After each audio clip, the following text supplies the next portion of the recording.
All right, guys. The lucky, I think there's 1,000 of you who subscribed to my YouTube when I moved 2 years ago. Well done. Because I am missing Insta. I am missing it. It's really weird how big a part of my life it had become in the 4 years that I took it seriously. And I'm not going to go back to that as my job. I need to figure out what I want to do with my life. It is probably something to do with property and interiors, but I actually want to do that as my job, not social media. But I am really missing the community, and for those of you that saw when I came on for a day, I snapped my Achilles tendon right at the beginning of the summer holidays, which is just a devastating injury. I'm not gonna lie, if anyone's had it, like it's really life altering, and it obviously is temporary, but it's been 10 weeks now, and it's been the most rubbish 10 weeks of my life, coupled with the loss of Insta the 2 months before that. So it's been really rough. I think I've been gone 4 months. It was the end of May, June, July, August, September, October now. So yeah, it's been really weird. So I don't know, I might just do one of these. Or I might do a few. I really want to speak to people about maths. Might do that on TikTok.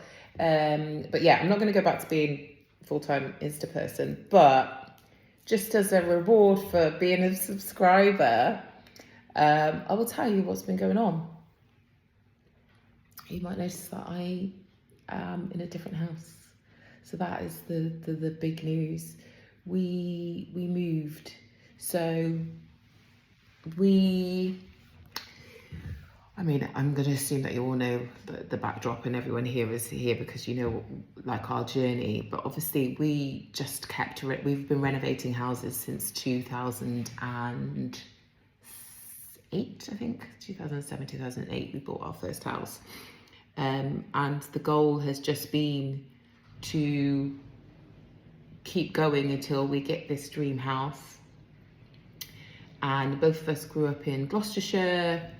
You know, it's not like the middle of nowhere where we grew up, but it is very close to lots of beautiful areas, and it was a bit quieter, obviously not a big city, and we thought that that's what we wanted. We were spending a lot of time at the weekends with the kids in the countryside. So it had been on our plan. I would say it had been on our plan for 5 years to do the big move to the countryside, and that's what we did. So we moved to Tarpley, which is, I think I described it before as it's quite white, it's quite well to do, and it's really nice, and it's not in the middle of nowhere, but we were just outside. So we were about 2 miles outside of the village, so we were in the middle of nowhere. It was oil, gas bottles, just the worst internet in the world. It was really rough, but obviously the actual house was stunning. It was a listed property, and it was on an acre, and it was our dream house. It had a pool, it had a gym, it had an annex, it had privacy, the neighbour was the church. It was just everything that we thought we wanted. And for the first couple of months, we were I think fooling ourselves a little bit that yeah, we've done it, we've achieved, it's great.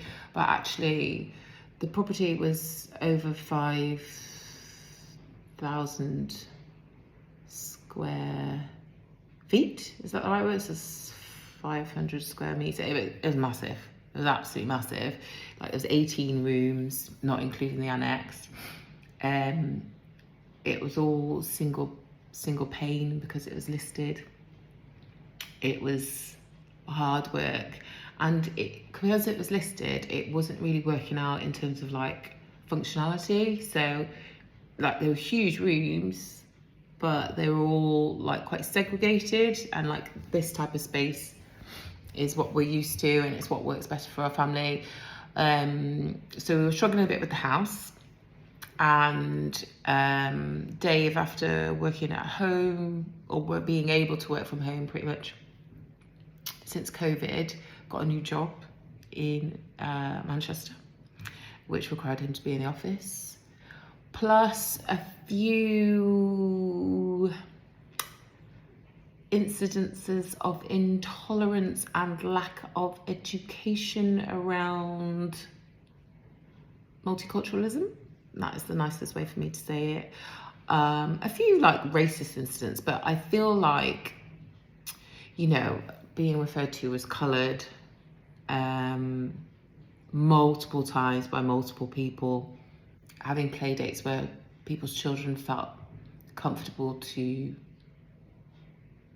in a distasteful way, ask me why I was black, not in an interested, inquisitive way, and just looking at my children's like future, and my own, because yeah, we went in eyes wide open, like we knew it was a really white area, but I thought that I would be able to maintain links and exposure to enough multiculturalism for the kids to be okay. But I quickly became aware that I wasn't going to be able to do that for them, because I was struggling to even do it for myself. Like even access to hair things for me, like it was so problematic, like it was so hard to even find a hairdresser that I could trust with my hair. Like, you know, like, and I don't get my hair done every 5 minutes, but like I was just like, and then I looked at my kids' like class photos and stuff, and everyone was white except for Nico. He had one best friend who was mixed like him. And like I made friends and stuff. I made one really nice friend actually. A couple of like people I was very friendly with, but one like friend who I really liked. But I just felt like we weren't going to fit in there. And I feel like it's a whole conversation about the move to the countryside and how it impacts you as a POC. Like Dave didn't feel it as badly as me, but he was aware and he felt it because I was feeling it. And then on top of that as well, just like the isolation piece, like I feel like if you grow up in the countryside, you're used to it. And we grew up in Gloucestershire, but where we were, it wasn't countryside. It, like we had very easy access to it, like on all corners. But like if I wanted to get a bus, like it was across the road from my house, and like taxis and takeaways and friends and access to friends without like, but we lived on like a main road, off a main road, and the only thing that you could do was either walk into the hills basically, or walk across someone's farm, or we had to get in the car to go absolutely everywhere. So I moved to the countryside and ended up being in the car like all the time. Nearest supermarket, you know, an hour round trip. Just like, yeah. So basically we sold the house. So that's what's happened. A few people on my Insta had seen the property up for sale, and figured that something like terrible was going on, but like it wasn't anything. It wasn't like an affordability piece. Like the house we've bought here is actually half the size and like double the price. Like so yeah, we just we tried and it didn't work out, and there is a bit of shame in that, and it was a really expensive experiment as well. Like fuck me, stamp duty at this end of the market is big. Like our stamp duty was more than we paid for our first house. Like the total price of our house was our stamp duty fee to buy the previous house, and then again we've paid it again here. So it's been really painful realizing that we made a mistake, and it's been really expensive, and the cost has not just been financial, like it's been like really, really disruptive for the kids. It's been really, really disruptive for us, like for our ability to like make plans, you know, because you're always like worried about committing to anything if you're going to be moving potentially. And then like we bought a listed property in the middle of nowhere at a quite high end of the market, so there wasn't that many buyers either, so it was just really like stressful time. And yeah, so that was the big news really, and I just thought I'd give you guys it for being the ones that signed up to the YouTube channel. So the new house that we bought is literally half the size. It looks nothing like any of the houses that we've owned before. It was built in the 1960s. We thought it was the late 40s, but we found some paperwork the other day that was built early 60s. It's had a little bit of work done to it in the early 2000s that make it look like it was built in the early 2000s. So it's just like a box. And we want to do lots of work to it. Needs a bit of extending and stuff. But we're in Hale now, and we've got loads of friends who live literally here. We like keep bumping into people, and besides not having room for some of our giant furniture and stuff still in boxes because there's nowhere to put it, it definitely was the right move for us. So I'm just really glad that we've done it, and I don't want it to be like off-putting for anyone to like follow your like dream. And for a lot of people, and it might be the right thing to do, but just for us and our family it wasn't. I think because our family's so young and we don't have any support network, we basically chose to isolate ourselves even further. Like even though like in theory we were closer to family, like as the crow flies, because most of our family live in Gloucester, the road network to get to where we were meant that their journey actually was like an hour longer, and it was like a quite scary drive, like for some of our family members who like aren't comfortable driving long distances or in the dark and stuff. And it was just, yeah, it was just actually like not ideal at all. And yeah, the kind of like multiculturalism piece I didn't realise was so important to me, because obviously my husband's white, my kids are half white, I have lots of white friends, but I am very like, I was brought up by my black mother, and I am very like black like in the I don't know another way to put it. So I felt like so aware of like, I would go days and days without seeing, like besides the few families that were at the school, that obviously I'm not panting them, but just but like in general, like besides those like 5 or 6 families that I then knew because they were on the school run, I would go days without seeing anybody who wasn't white, and it was starting to like trigger me and make me feel like anxious.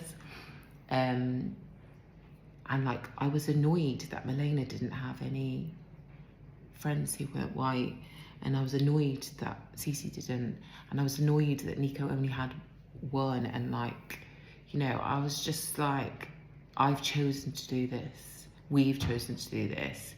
So yeah, we moved in April, and it was like, I think it was the day after Halloween, so the day before Dave's birthday, we just had a conversation and we decided we're gonna move. So we'd been there 6 months, and we got a bit pissed, and we both just kind of said, it's not working out, is it? And it was awful, like there were tears and there was like a lot of frustration from both of us. But yeah, so when I think it was like November that I started the decorating, the aggressive decorating of the house. because we were like, we need to get the house on the market by May. And because we were selling it, we didn't want to like pay anyone to do it. So I just made the decision that anything that I could do, and me and Dave, obviously when he was working, could do, we would do. So that's why the whole house got snowfalled, and like the kitchen got painted and not replaced, and like it was moving at utter pace. And then a few of you obviously were like, why are you decorating so quickly? And I was like, oh, just, you know, just want to get it done, But yeah, so that's the big news. I'm like, nobody's died. I'm not getting divorced or anything. We just moved and I broke my leg and it's made me feel shit. But yeah, we're in Hale now and I'm all Hale. I'm very happy. So yeah, maybe I'll do a few things on here, or maybe you won't see me again ever. But yeah, I thought I'd just give it to the YouTube crew.